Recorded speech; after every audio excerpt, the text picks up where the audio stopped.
Hello class, and welcome to your Chapter 3 lecture, where today we're going to be discussing drug use, regulation, and the law.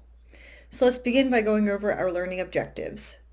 First objective is that by the end of this lesson, you should be able to identify the major criteria that determine how society regulates drugs, explain the significance of the Pure Food and Drug Act of 1906 and why it was important in regulating drugs of abuse, describe the changes in drug regulation as a result of the Kefauver-Harris Amendment of 1962, identify and explain the stages of testing for an investigational new drug, discuss the special provisions that are made by the Food and Drug Administration for drug marketing, outline the procedures used by the FDA to regulate non-prescription drugs, outline the major approaches used to reduce substance abuse, explain the major arguments for and against legalizing drugs, and finally, to list the most common types of drug testing.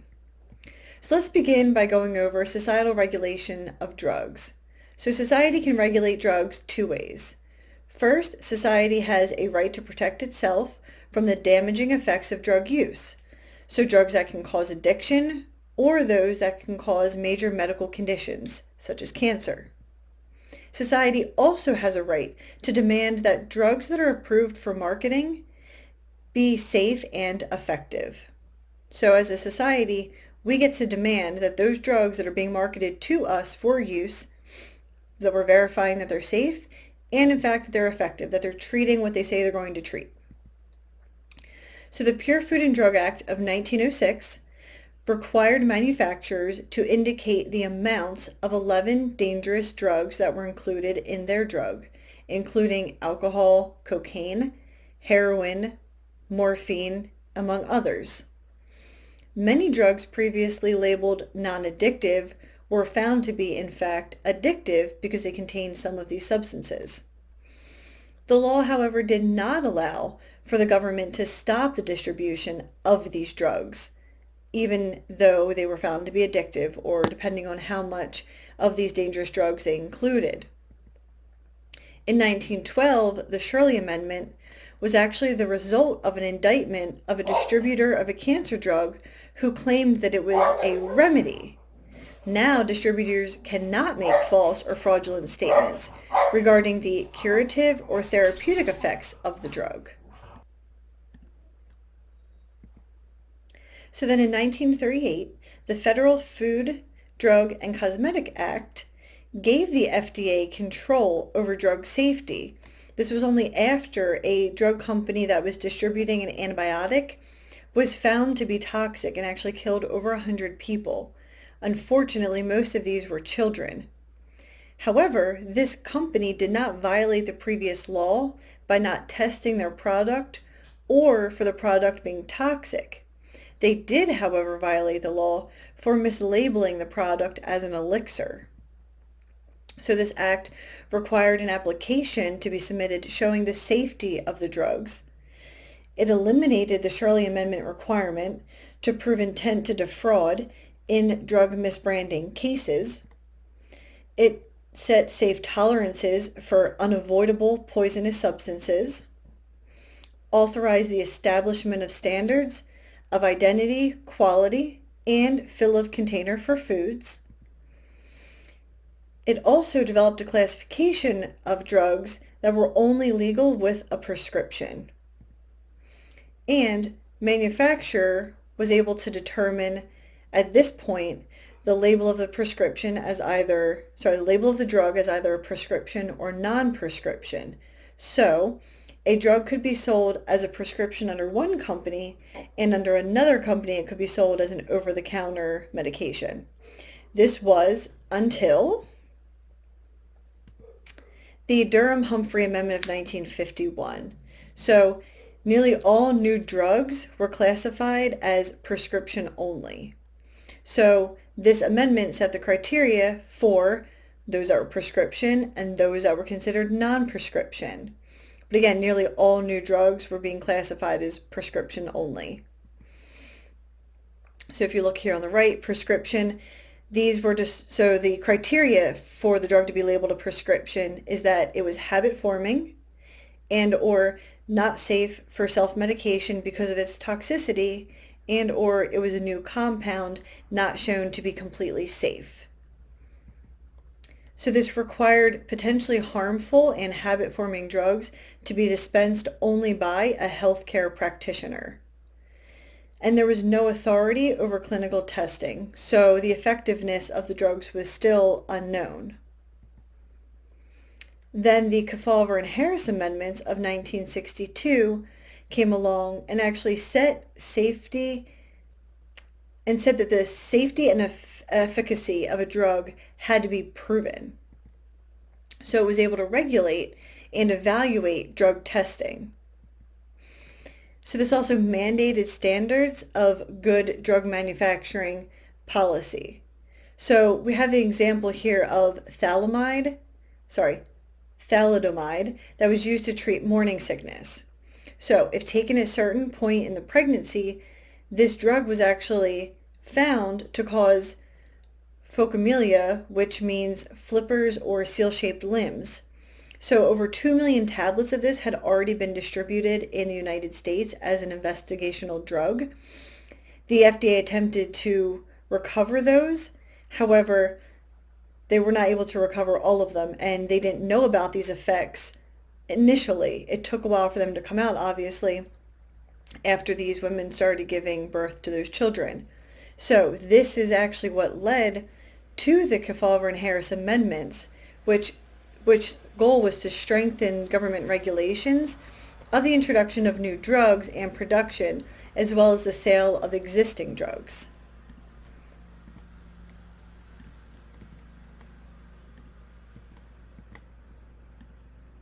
So how do we evaluate the effectiveness of drugs? So drugs must be compared to one of the following to determine if they're effective. What's important to note here, though, is that drugs that were marketed before 1962 could not be grandfathered in to be considered effective. Any of those drugs being marketed after that must now follow these new rules, or they have to be pulled. So a drug would be compared to either a placebo, which is a drug that does not have any actual effect, it's typically sugar pills. Another drug that's known to be active based on previous studies, or it needs to be compared to established results of no treatment. So showing that if this patient continues to not receive treatment, then they will not see the same effects that they would if they would take this drug. Or it must be compared to historical data about the course of the illness without the use of the drug. So again, using historical data showing that if there's no treatment or no treatment is given, then these are going to be the results. But if we use this drug, this is what happens. These are the outcomes. So how do we regulate the development of new and experimental drugs? Well, the FDA was mandated by Congress to, 1, ensure rights and safety of human subjects during the clinical testing stage, to evaluate safety and efficacy of new treatments, compare the potential benefits and risks of the drug, and now we go into the regulatory steps for new prescription drugs. So, when a new drug wants to be marketed and it wants to be able to go out there into the world, the first step is preclinical research and development.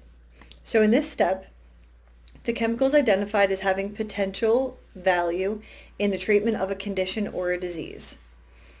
Tests must be run on 2 or more animal species, and they must record the side effects, absorption, distribution, metabolism, excretion, and the dosages of the drug necessary to produce the various effects. At this point, they're also going to test for carcinogenic, mutagenic, or teratogenic variables. We then move into step 2, which is the clinical research and development stage. So phase 1 of this, which you'll see in the diagram on your screen, they need to have between 20 and 100 volunteers to establish safety and dosage and to examine the side effects that the drug will have. Phase 2 then has typically 100 to 300 medical patients who have the actual medical problem it's intended to address. The effects are tested to eliminate investigator bias and determine the side effects as well as the effectiveness of the treatment. And then in phase 3, at this point we should have a good understanding of the effectiveness as well as the dangers of the drug. So at this point it's going to be offered to a larger group of, say, clinics and physicians when it's only medically appropriate. They're not going to have physicians just handing out the drug to whoever, but it's going to go to those who it's intended to treat. And they're going to do an analysis of the effectiveness, look at the side effects, as well as the recommended dosage. At this point, the application to the FDA for consideration is sufficient if data is presented showing that it's effective. Then we go into step 3, which is permission to market.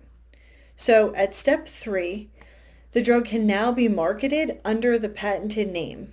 So at this point, though, it's going to be monitored very closely for additional long-term side effects, and it's often been referred to as post-marketing surveillance or step 4. Typically, this process takes about 10 months to have a new drug released into the market. There are, however, special drug marketing laws that can make or speed up this process. So there's a few, and they may seem similar, so look for the differences that you can find between them. So first we're going to cover the fast track rule. So this accelerates drug evaluation when that drug is intended to treat certain illnesses, specifically when it fulfills an unmet medical need. So those illnesses could be rare cancers, AIDS, and other diseases. The medical need is that it provides a therapy where none currently exists, or is providing one that's potentially better than existing therapies. Priority review, which typically takes about 6 months, gives direct attention and resources to reviewing applications that would be significant improvements in safety or effectiveness of treatment, diagnosis, or the prevention of serious conditions. So significant improvement can include enhanced effectiveness in, again, treatment, diagnosis, or prevention, increased patient compliance predicated to lead to fewer serious adverse outcomes, evidence of safety and effectiveness in a new subpopulation, or a substantial reduction or elimination of treatment-limiting drug reactions. There's then breakthrough therapy designation. So breakthrough, it accelerates the review and development of agents that are intended to treat serious conditions. So the required clinical evidence indicating that the drug may provide a significant improvement over existing therapies on one or more clinically significant endpoints. A clinically significant endpoint is an endpoint that measures an effect on either irreversible morbidity or mortality, or on symptoms that represent serious consequences of the disease. And finally, we have accelerated approval. So these are drugs for serious conditions that fill an unmet medical need, and they can be approved based on either of these two, either a surrogate endpoint or an immediate clinical endpoint. A surrogate endpoint is a physical sign, laboratory measurement, radiographic image, or other measure that's expected to predict clinical benefit, but that not itself measures the clinical benefit. An immediate clinical endpoint is the measure of a therapeutic effect considered reasonably likely to predict a clinical benefit of a drug. So then we have special drug marketing laws. We have first the orphan drug law, which this law allows companies to receive tax advantages if they develop drugs that are especially profitable because they treat a number of patients with because they treat a small number of patients with a rare disease. This is considered the orphan drug law. We then have the Prescription Drug User Fee Act of 1992. So this actually required drug manufacturers to pay a fee to the FDA in order for the evaluation of new drug applications. And this extra fee allowed them to do those priority reviews and to review applications quicker. So how do we then regulate non-prescription drugs? When we look at the active ingredient categories for over-the-counter medications, we see that we have those that are generally recognized as safe and effective for their claimed therapeutic indication. We also have those that are not generally recognized as safe and effective, or those that show there's insufficient data to make a classification determination. So it's important to note that the Durham-Humphrey Amendment actually required the FDA to regulate over-the-counter marketing. So the FDA is the one who reviews prescription drugs for suitability as an over-the-counter medication. So in this way, we have this switching policy criteria. So switching policy, first, the prescription has to be marketed for 3 or more years.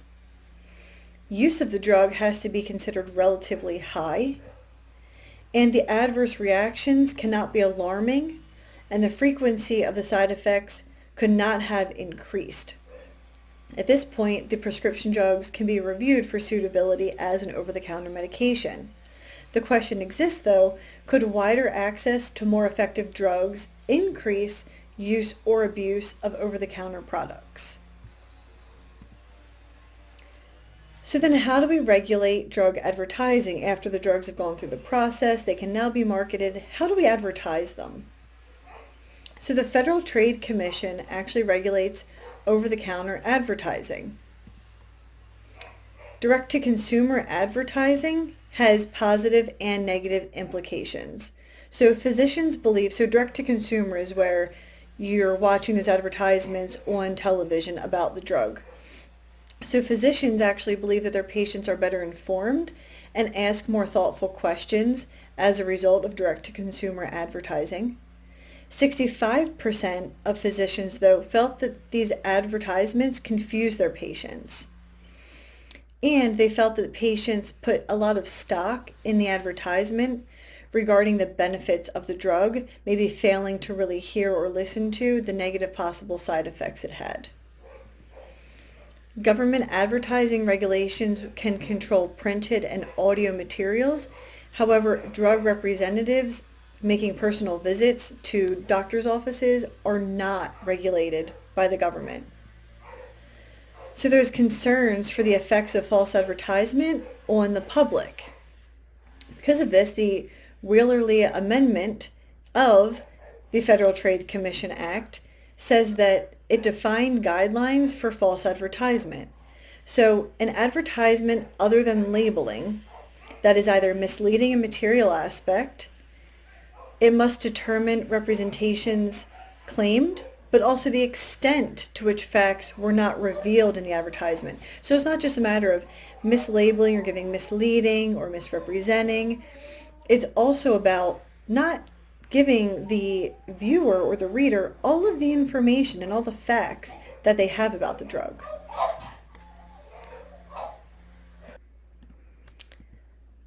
So now we look at the Comprehensive Drug Abuse Prevention and Control Act of 1970. So this divided substances with abuse potential into categories or schedules based on the degree of abuse potential and clinical usefulness. So the penalties for trafficking these drugs are going to vary according to the schedule that they're placed in, as well as the amount of the drug that's possessed and the number of previous drug offenses that person has. So you'll see Schedule 1 drugs have a very high abuse potential and absolutely no medical use, whereas your Schedule 2 through 5 drugs do have medical use, but different potentials for abuse. So Schedule 2 have your highest abuse potential. Schedule 5 have your lowest abuse potential, and they're compared to one another. So you'll see Schedule 4, for example, has a lower potential of abuse when it's compared to Schedule 3 drugs. So Schedule 2 drugs also have the potential to have severe psychological or physical dependence. Schedule 3 have moderate to low physical dependence or a high psychological dependence, and then so on and so forth. So Schedule 5 drugs, you'll see here, under that are limited quantities of narcotics. So how do we control drug abuse? Well, there's a few principal issues influencing drug abuse laws. First question, should a drug abuser be treated as a criminal or as someone who is sick with a disease? Or is it both? Should the drug user or distributor be punished more harshly? So drug laws are typically more lenient on the user than they are on the seller. And 3, are laws and penalties effective deterrents against drug abuse? And how is this effectiveness being measured? Evidence suggests limited success in deterring individuals from using drugs and abusing drugs, that laws are not as effective. So how do we then prevent drug abuse? First, we have our supply reduction strategy. So there's 3 different strategies. The first we're going to discuss is supply reduction. This is a lessening, restriction, or elimination of available drugs. Or interdiction, which means decreasing the amount of agents that are carried across the U.S. border and imposing stiff penalties for drug trafficking, as well as controlling alcohol through licensing. Those are examples of interdiction. So in 2019, the National Drug Control Program Agency actually spent $5 billion on interdiction programs. We then have demand reduction strategies. So these are education on drug abuse. Demand reduction is supposed to minimize the demand for drugs by aiming programs toward youth. This can also include replacement therapies, so the use of methadone, and simply changing societal attitudes toward drug use to be that of less acceptable. We then have inoculation, which is teaching drug users responsibility by emphasizing accountability, rationality, and responsible drug use.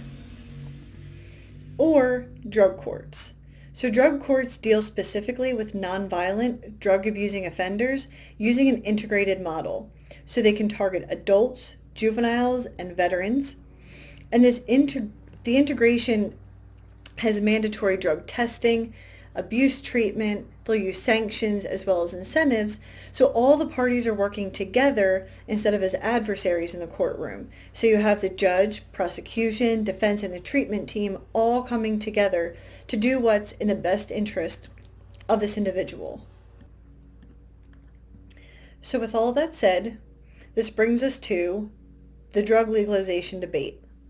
You have those who are for and those who are against.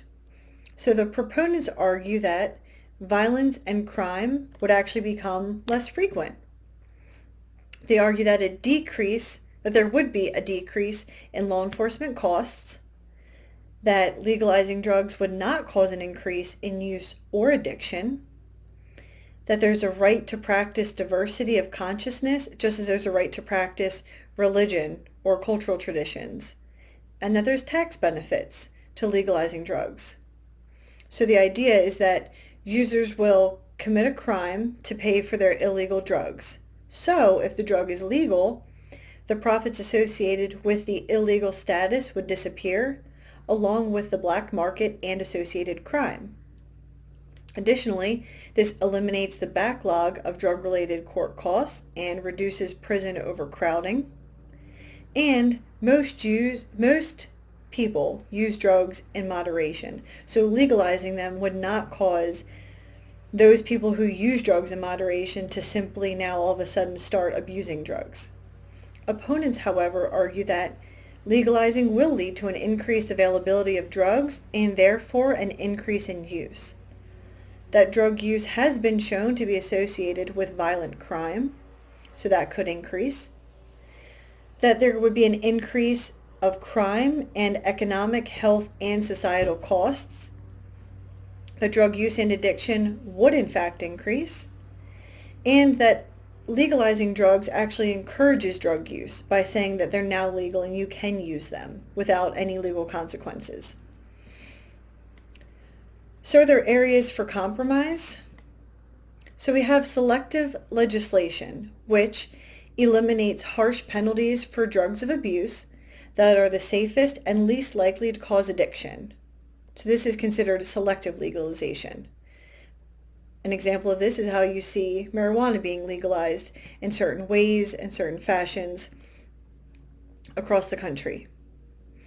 You then have control of substance of abuse by prescription or specially approved outlets. So this is where the availability of drugs is controlled by either a physician or a trained clinician other than law enforcement.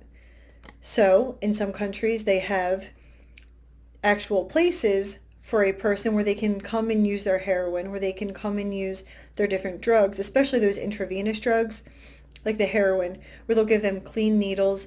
They're doing the drug while there's a trained clinician or a physician there, so that should they experience negative effects or side effects from it, that they can get treatment immediately. You also have discretionary enforcement of drug laws. So this allows greater discretion by judicial systems or prosecution, as well as in sentencing. So these are a few areas where we can maybe compromise between those who say legalize all drugs and those who say don't legalize any. And finally, we're going to cover drug testing. So there's a few different types of drug testing that can occur. So we have breathalyzers, which are most likely used with alcohol. You also have urine, blood, and hair specimens that can be tested. The accuracy of drug testing depends specifically on standardized and efficient testing, as well as the sample collection and processing of that sample. It's also important to be able to confirm positive tests to avoid false positives. And we have to be able to take into account confounding factors. For example, excessive fluid intake and the use of diuretics can affect results. It's also important to know what prescription medications a person is on, to know maybe why a drug test shows a positive result in one area. And that excessive use of over-the-counter drugs can actually appear as illicit on drug tests. So in sum, society has the right to protect itself from the damaging effects of drugs, as well as to demand that drugs are safe and effective when they're being marketed. The Pure Food and Drug Act of 1906 required manufacturers to include the amounts of 11 addictive substances on their labels. Federal Food, Drug, and Cosmetic Act of 1938 gave the FDA control over drug safety. The Durham-Humphrey Amendment of 1951 distinguished between prescription and non-prescription drugs. The Kefauver-Harris Amendment of 1962 required manufacturers to show efficacy and safety of drugs. There are 3 testing stages for new drugs: preclinical research and development, clinical research, and permission to market. Special drug marketing laws include the Fast Track Rule, Priority Review, Breakthrough Therapy, Accelerated Approval, the Orphan Drug Law, and Prescription Drug User Fee Act of 1992. The FDA categorizes over-the-counter drugs into 3 categories based on safety and effectiveness of the drug. There are 4 major strategies to preventing drug abuse, including supply reduction, demand reduction, inoculation, and drug courts. Proponents will argue that drug legalization will not increase crime or drug use or addiction, while opponents argue that legalization will actually encourage drug use. And lastly, proponents of drug legalization argue that drug legalization will not increase this drug use again or addiction, that it will have tax benefits, while the opponents argue that it not only encourages drug use, but will increase crime and have negative impacts on society. And the common types of drug testing include breathalyzer, urine, blood, and hair samples. So that was your Chapter 3 lecture. I hope everyone has a fabulous week. If you have any questions about today's lecture or today's lesson, as always, feel free to reach out to me. And everyone have a lovely week.